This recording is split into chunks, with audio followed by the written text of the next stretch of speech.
How can we generously give over $35 million to fund a campaign, but struggle to give $500,000 to save a community? Well, to tell you the truth, Mr. James, there's a great need that's in our city, and it's still been here ever since the assassination of Dr. King. Actually, we have people who come to our city, they go to the Civil Rights Museum, and they go back into the same lifestyle. Hopefully, with our camp, with social wellness, we'll have people that will take responsibility and accountability for their lives.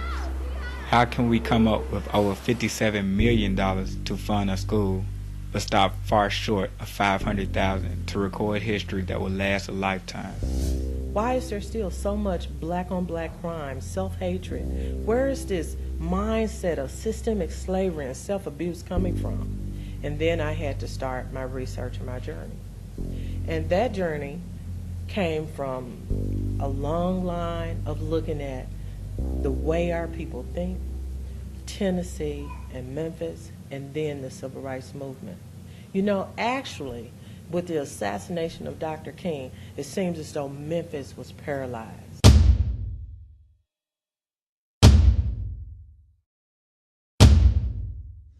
Real good man, but he's faced a number of headwinds. And what is interesting about him is that he has had some success, but it appears that when an African-American business person has some success, he faces that headwind of persons trying to deny him further success. There used to be an old saying when I was a young person. It says that Caucasians in the North didn't care how big you got as long as you didn't get too close. This is the 1950s, I heard this. And in the South, Caucasians didn't care how close you got as long as you didn't get too big.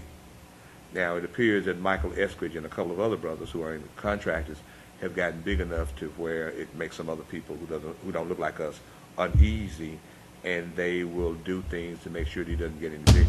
Paralyzed in their minds, in their hearts, and definitely in creating a future.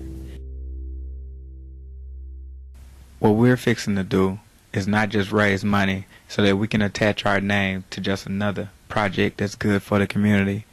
No, what we're doing is preserving history. What Urban Styles Entertainment, Arize V Renaissance, and you will be doing for the city of Memphis will not just be another local program, but a movement that will sweep the nation. What we are doing here is giving a voice to our elders, to our leaders, to those who walked in history, to those who marched the marches, and to those who had a story to tell, but until now never had any way to tell their story. We're just getting started. Wow. When I look at my young people, it's a part of my life source. God first. But I had to come to a place in my life when all I could do was look up. I was bedridden for almost 2 years. And most people don't know it, but the man who called Dr. King to Memphis came to Memphis for me again. So he's been here twice that I know on a call. And it started with his brother, Mr. Robert Epps. Actually, I was at a representative's campaign, and she said, you have to meet this young lady. She's trying to do the same thing. National Union for American Families. Mr. Robert and Bob Epps, two brothers, came back to Memphis to try to finish the unfinished works of Dr. King, to help the workers. We had 2 black mayors, and we still had the sanitation issue going on. Did you not know? No. See, that's the thing. Most people don't know. So to be socially well puts the responsibility back on you. So why my young campers? Why are they starting early? It's because they are developing eyes that normal people don't have. So now they're going to look and think before they act because they're socially well. That's what we do. That's social wellness. That's history.